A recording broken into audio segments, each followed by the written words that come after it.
100 करोड़ लोग ये बात कान खोल के सुन लें कि सेकुलरिज्म वहीं पर है जहाँ पर अल्पसंख्यक थोड़ा सा अल्पसंख्यक है, जहाँ पर थोड़ा सा ज़्यादा हो जाता है वहाँ पर रलीफ गलीफ चलीफ हो जाता है। देश में 4 करोड़ गद्दार विदेशी आके रह रहे हैं, तो उनके समर्थन में भारत के मुसलमान क्यों खड़े हो रहे हैं? भाई सेकुलरिज्म पे एक बात मैं जरूर कहना चाहूँगा, क्या पुलिस एक्शन नहीं लेती, या पुलिस में दम नहीं है, या पुलिस को अधिकार नहीं दिए गए हैं? किस लिए, क्यों से? ये बात कान खोल के सुन लें कि सेकुलरिज्म वहीं पर है जहाँ पर अल्पसंख्यक थोड़ा सा अल्पसंख्यक है, जहाँ पर थोड़ा सा ज़्यादा हो जाता है वहाँ पर रलीफ गलीफ चलीफ हो जाता है। ध्यान रखिए 100 करोड़ लोगों को ये मेरा मैसेज है। और दूसरी चीज़ ये कि आप लोग यूनाइट रहो अच्छे से, क्योंकि आप लोग ये ध्यान रखो कि आप छत्रपति शिवाजी महाराज की औलाद हो, ठीक है ना। तो आप यूनाइट रहो, क्योंकि ये एक ऐसा देश है जहाँ पर लॉ एंड ऑर्डर मेंटेन करने वाली पुलिस सेफ नहीं है, तो आप लोग का क्या होगा। तो मैं तो सिर्फ यही कहूँगा कि भाई यूनाइट रहो 100 करोड़ लोग, और मत भूलो अपनी पावर, अपनी पावर मत भूलो। मुझे कश्मीर में 1990 में जो कश्मीर में हुआ है, आप ये चीज़ बताओ ना, कश्मीर में तो उन्हीं लोगों ने अटैक किया ना जो अड़ोस पड़ोस में रहते थे। उस टाइम तक भाईचारा था, जब माइक से 11,000 माइक, हाँ 1100 माइक से अनाउंसमेंट हुआ है कि हिंदुओं अपने बीबी माँ बहन को छोड़ के आप चले जाओ, काटा गया, मारा गया, ठीक है। उसमें किसका हिस्सेदारी सबसे ज़्यादा पता है? जो आरस परस में भाईचारा, जो जिनके साथ बैठ के खाते थे, उन्हीं लोगों ने लास्ट में उनकी कत्ल किया है। तो हिंदू समझ जाओ, जहाँ पर हिंदुस्तान है, जहाँ पर हिंदू 80 करोड़ है, फिर भी हिंदू सेफ नहीं है। लोग बोलते हैं अरे अब तो तुम्हारे गवर्नमेंट है, बीजेपी गवर्नमेंट है, तो फिर भी बोलते हो हिंदू सेफ नहीं है। ये सच्चाई नहीं है। आप किसी भी मुस्लिम एरिया में चले जाओ, पुलिस तक जाने में डरते हैं, पुलिस तक जाने में देखते हैं। सरकार है ना, बीजेपी है ना हल्द्वानी, मतलब उत्तराखंड में, वो पुलिस को सेफ नहीं कर पा रही है सर, ये हाल है इन लोग का। तो क्या पुलिस एक्शन नहीं लेती, या पुलिस में दम नहीं है, या पुलिस को अधिकार नहीं दिए गए हैं? किस लिए, क्यों से? बिल्कुल चाहते तो उत्तराखंड के मुख्यमंत्री ये आदेश दे देते कि गोली चला करके मार दो जितने लोग दिखाई दे रहे हैं दौड़ते हुए। एग्जाम्पल देता हूँ, 1992 में मुलायम सिंह यादव जी ने ऐसा कहा था और करवा दिया। जितने भी कार्य पुलिस को अधिकार भी दिए गए हैं और एक्शन लेने का उनके पास अपना नज़रिया भी है। लेकिन कहते हैं ना कि हमारे प्रधानमंत्री जी कहते हैं सबका साथ, सबका विश्वास और सबका विकास। कुछ ऐसे चंद लोग हैं इस समुदाय में, मैं आपको बार बार बोल रहा हूँ, जैसे ये तौकीर रजा हो गए, और आपके दिल्ली के अंदर अभी 2-3 मठाधीश, ऐसे बहुत सारे लोग हैं। गलती ये करते हैं, गलती ये लोग करते हैं, और भुगतता है एक गरीब मुसलमान, भुगतता है एक गरीब मुसलमान। पुलिस को लाठी और गोली चलाने में देर नहीं लगेगी। हिंदुस्तान को अगर भारत माता कहा जाता है, ठीक है, तो भारत पिता कौन सा देश है? चाहते तो उत्तराखंड के मुख्यमंत्री ये आदेश दे देते कि गोली चला करके मार दो जितने लोग दिखाई दे रहे हैं दौड़ते हुए। एग्जाम्पल देता हूँ, 1992 में मुलायम सिंह यादव जी ने ऐसा कहा था और करवा दिया। जितने भी कार सेवक थे सबको गोलियों से बुनवा दिया, सरयू नदी में लाशें फेंकवा दिया, सरयू नदी का पानी लाल हो गया। चाहते तो धामी भी कर सकते थे, उत्तराखंड की सरकार भी कर सकती थी, लेकिन हमारे विचार, सनातनी विचार ऐसे नहीं है। जो वाकई में सनातन अपने धर्म को मानते हैं उनके विचार ऐसे नहीं है। सरकार ने सबसे पहली प्राथमिकता दी कि कोई भी बेगुनाह मुसलमान इस दंगे का शिकार न हो, पुलिस प्रार्थना का शिकार न हो। इसलिए उन्होंने अपने पूरे दमखम के साथ उस आगजनी पे काबू किया, और जो भी आरोपी हैं उसमें से 75 से ज़्यादा लोग गिरफ्तार भी हो चुके हैं। जो मास्टरमाइंड है वो भी आजकल में गिरफ्तार हो ही जाएगा, अब्दुल नाम का मास्टरमाइंड है, वो भी गिरफ्तार हो जाएगा। लेकिन सवाल ये है कि आतंकवादी हो, गुनाहगार हो, हमेशा मुस्लिम समुदाय से ही क्यों आता है? उसका यही कारण है कि जितने इनके मठाधीश हैं ना, इन्होंने अपने धर्म ग्रंथ में के 4 पन्ने निकाल करके अपने पन्ने लगा दिए ताकि हम अपने कम्युनिटी को अपने आप से दूर न कर पाएँ। बस यही बात है, सबसे बड़ा मुद्दा यही है। हाँ, आप दोनों भाई देखो, मैं हूँ मोमदन, मेरा नाम है सिक्की मिर्ज़ा, ठीक है। मेरे को कोई प्रॉब्लम नहीं है, ना मैं कोई सरकार वरकार पे, मतलब मुझे किसी तरीके का ऑब्जेक्शन नहीं है। आपका शुभ नाम क्या हुआ सर? मेरा नाम है सिक्की मिर्ज़ा, ठीक है। मैं एक चीज़ पूछना चाहता हूँ, हम 4-5 दोस्त हैं। एक है मेरा क्रिश्चन दोस्त है, एक ब्राह्मण है, एक पंडित है, ठीक है, और एक सिख दोस्त है, ठीक है। अब 4-5 तरीके दोस्त है, पर हम एक दूसरे का धर्म विष्ट नहीं करते। बट मेरा लॉजिक ये है कहने का कि जैसे जो हिंदू भाई इस सवाल का शायद जवाब दे देंगे। जैसे भाई हिंदुस्तान को अगर भारत माता कहा जाता है, ठीक है, तो भारत पिता कौन सा देश है?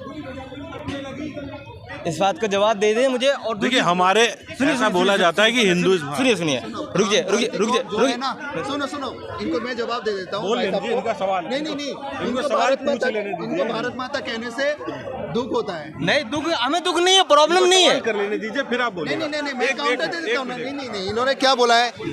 भारत पिता कहाँ है? भाई साहब, हम जिस मिट्टी से हम खा रहे हैं फसल, हम उनको माँ मानते हैं, ठीक है? पिता की सवाल नहीं है, ये नहीं है कि तुम है कि नहीं।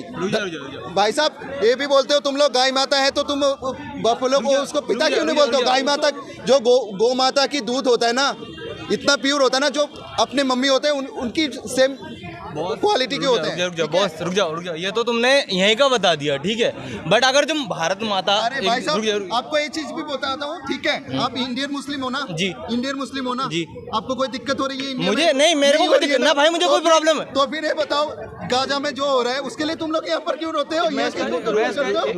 तुम लोगों को क्यों पता नहीं? हाँ, गाजा में जो हो रहा है, तुम इंडियन मुस्लिम हो तो इंडियन मुस्लिम के लिए हम देखो एनआरसी के लिए कोई दिक्कत नहीं है। हमने कभी गवर्नमेंट नहीं बोला नहीं। अगर देश में 4 करोड़ गद्दार विदेशी आके रह रहे हैं, तो उनके समर्थन में भारत के मुसलमान क्यों खड़े हो रहे हैं? भाई भारत के संसाधनों को वो क्यों खा रहे हैं? तुम्हें विरोध करना चाहिए। तुम्हारी भी तो खा रही है जमीन, तुम्हारी नौकरी और धंधे भी तो खा रहे हैं वो। 4 करोड़ कौन खड़े हो रहे हैं? समर्थन करो। 4 करोड़ कौन? सुप्रीम कोर्ट ने कहा है भारत में 4 करोड़ अवैध बांग्लादेशी घुसपैठिए रह रहे हैं, तो उनका विरोध होना चाहिए। भारत की सरकार एनआरसी लाए, सबसे पहले एनआरसी लाए थे राजीव गांधी असम में, तो एनआरसी आना चाहिए भैया। इस देश में देश के नागरिक को अधिकार होना चाहिए। कांग्रेस पार्टी ने वोट बैंक के लिए कुछ मुसलमानों को अगर नागरिकता दी है, और अगर वो घुसपैठ करके आए तो उनसे नागरिकता छीनी जानी चाहिए, उन्हें विदेश भगाया जाना चाहिए। एनआरसी सिर्फ इतना है असम में, और जहाँ पे पूरे भारत में लागू होनी चाहिए अब तो एनआरसी। सीएए भी यही बिल है कि जो मुस्लिम आतंकवादी पाकिस्तान में रहते हैं वो हिंदुओं को प्रताड़ित करते हैं। आज वहाँ पे 18% हिंदू गया था, जो 2% बचा है, वो लोग भारत में आगे रहते हैं, उनको नागरिकता चाहिए, क्योंकि नौकरी चाहिए या घर चाहिए, तो उसके लिए नागरिकता जरूर। उसके लिए क्या आया? सीए, सिटीजनशिप अमेंडमेंट एक्ट, उस एक्ट का विरोध कर रहे हैं लोग। क्यों? अरे भाई वो प्रताड़ित है। तुम इस्लामिक आतंकवाद को नहीं जानते? अफगानिस्तान में एक और हिंदू, एक और सिख जिंदा नहीं छोड़ा इन लोगों ने। बेचारे गुरु ग्रंथ साहिब सर पे रख के आए हैं। अभी 2020 की ही घटना है, 2021 की। 15 अगस्त 2021 को एक भी गैर मुसलमान को वहाँ जिंदा नहीं छोड़ा तालिबानियों ने। इस बारे में कोई बात करता है क्या? और गजवा हिंद करने के बाद भारत में पीएफआई न करी। 2047 तक भारत को मुस्लिम राष्ट्र बनाने की बात करी। पटना में पेपर पकड़ा गया, ये सबको पता नहीं है क्या? तो इस्लामिक आतंकवाद की चर्चा होनी चाहिए। पाकिस्तान में अल्पसंख्यक क्यों मारे जा रहे हैं, इसकी चर्चा होनी चाहिए। बांग्लादेश में अल्पसंख्यक क्यों मारे जा रहे हैं, उसकी चर्चा होनी चाहिए। भारत में तो 9% मुसलमान था, आज 18% से ज़्यादा हो गया। अल्पसंख्यक भी नहीं है, बहुसंख्यक हो चुके हैं ये लोग। और कोई बात नहीं कर रहा कि ये 35 करोड़ हो चुके हैं। 2012 में असदुद्दीन ओवैसी के भाई अकबरुद्दीन ओवैसी ने खुलेआम कहा था हम 25 करोड़ मुसलमान हैं, 15 मिनट के लिए पुलिस हटा दो, हम 100 करोड़ हिंदुओं को सबक सिखा देंगे। अब 2012 में दिया हुआ बयान आज 2024 हो गया सर, 12 साल हो चुके हैं। कितनी आबादी बढ़ गई होगी? 25 करोड़ तब थे, अब 35 करोड़ होंगे कि नहीं होंगे? एक और बंटवारे की बात जब ये लोग करते हैं तो कि रजा कहता है घरों से बाहर निकलो, हम बदला ले लेंगे। ये सब क्या चल रहा है? गृह युद्ध छेड़ोगे क्या? सर हमें समझना पड़ेगा। और इनका एक नेता और है, वो ये कहता है भारत को अखंड बना दोगे तो पाकिस्तान का मुसलमान, बांग्लादेश का मुसलमान, हिंदुस्तान का मुसलमान युद्ध कर देगा। अरे खाने को दाने नहीं है, ज्ञान विज्ञान है नहीं तुम्हारे अंदर। साला भीख मांग रहे हो। पाकिस्तान भारत में से ही तो निकला है, भारत माता का ही तो अभिन्न अंग था कितने साल पहले, 75 साल पहले। अब नाम लेना कोई नहीं है वहाँ पे। सारे मंदिर तोड़ दिए, सारे गुरुद्वारे तोड़ दिए, वहाँ पे सारे सिखों का कन्वर्जन करवा दिया। हमारे कितने दुश्मन खड़े हो गए इस्लामिक आतंकवादियों के नाम पे। कम से कम इस बारे में तो गहराई से सोचो कि इस्लामिक आतंकवाद पूरी दुनिया के लिए कितना बड़ा खतरा है। समझो, अफगानिस्तान, इराक, सीरिया, वहाँ पे तो कोई बजरंग दल नहीं है, वहाँ पे क्यों लड़ रहे हैं ये लोग? वहाँ पे आरएसएस नहीं है, वहाँ पे आरएसएस नहीं है, बीजेपी नहीं है। भारत में अलग इनका राग चलता है। हम मुगलों की नाजायज औलाद है। अरे भाई साहब हमें चाहिए बाबरी, ये बताओ तो भैया बाबरी नहीं मिलेगी, अब तो डाबरी मिलेगी सिर्फ। ये लोग बोलते हैं राम मंदिर जो है बन गया तो बन गया, इसमें बाबरी मस्जिद होना चाहिए, शहीद कर दिया, ठीक है। एक चीज मैं बताता हूँ, तो फिर सेम चीज गाजा के साथ तुम लोग क्यों कंपेयर कर रहे हो? तो भाई मैं 2 मिनट इस चीज पे जवाब देना, बीच में भैया बोलने लगा। मुझे आप जवाब दो, जैसे भैया ने क्वेश्चन किया कि बांग्लादेश में या पाकिस्तान में 23% थे, वो 2-3% क्यों बच गए, ऐसा क्यों हुआ? क्या भाई देखो यहाँ पे जनसंख्या बढ़ी, वहाँ घट गई, ऐसा क्यों? अब जब मेरी बात सुनो, जैसे भाई बीच बीच में बोलने लगे, इनका मैं उस बात का जवाब देना चाह रहा था। जैसे यूं कह रहे थे ना कि वहाँ के मतलब जो गाजा में हो रहा है, ठीक है, तो वहाँ के लोगों को यहाँ की क्यों मिर्ची लग रही है, इस टाइप का ऐसा उन्होंने कुछ बोला था। बट अगर कोई भी, मैं ये नहीं कर रहा हूँ, मेरे भी यार दोस्त हिंदू मुस्लिम है, ठीक है, हर कास्ट के दोस्त है मेरे, ठीक है, बट मुझे कोई प्रॉब्लम नहीं है, ठीक है, ना उनसे ना उन्हें ना मुझसे, ठीक है। और मैं एक तरीके से ना भाई नामुकुल मुसलमान हूँ, नामुकुल मुसलमान बोले तो मैं अपने यार दोस्तों से हर टाइप का खाना पीना नशा पानी करता हूँ, ठीक है। तो तुमने यूँ कहा कि गाजा के तो तुम वहाँ के लोगों के यहाँ क्यों बोले, बट अगर कोई भी हिंदू बंदा, मतलब कुछ हिंदू बंदे अगर कहीं फंस जाते हैं, ठीक है, कभी और अदर कंट्री में, तो कुछ लोग न्यूज में भी ये भी तो बोलते हैं कि इतने लोग वहाँ फंस गए, इतने लोग वहाँ फंस गए।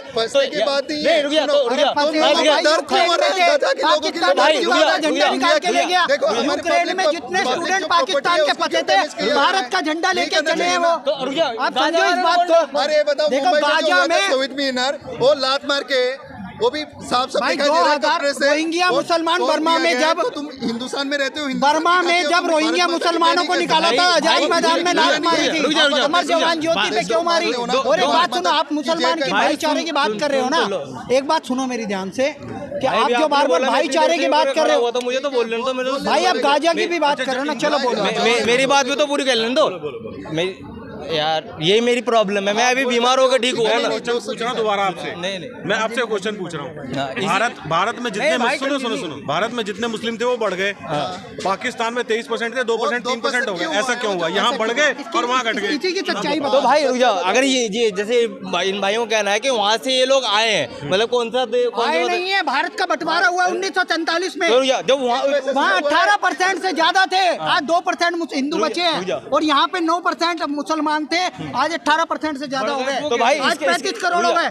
इसका जवाब इस्लामिक आतंकवाद से देना पड़ेगा ना, कि क्यों बढ़ रहा है इस्लामिक आतंकवाद इतना, 26/11 क्यों होता है, अब बम ब्लास्ट क्यों नहीं हो रहे मोदी के आने के बाद? इसका जवाब सीधा सीधा ये है कि भयबिन होई ना प्रीति, ये कौम सिर्फ डंडे की यार है, ये है इसका जवाब। तोता उड़ गया भाई बोलने देगा तभी तो तोता उड़ गया। मैं ये हिंदू क्यों खत्म हुआ, इसका जवाब दो। मैं कुछ सवाल पूछने आया था, ठीक है, देख एक सवाल, नियंत्रण करना चाहिए कि नहीं करना चाहिए? 2 बच्चे पॉलिसी आना चाहिए कि नहीं है? 2 चाइल्ड पॉलिसी आना चाहिए कि नहीं है? तो फिर मुस्लिमों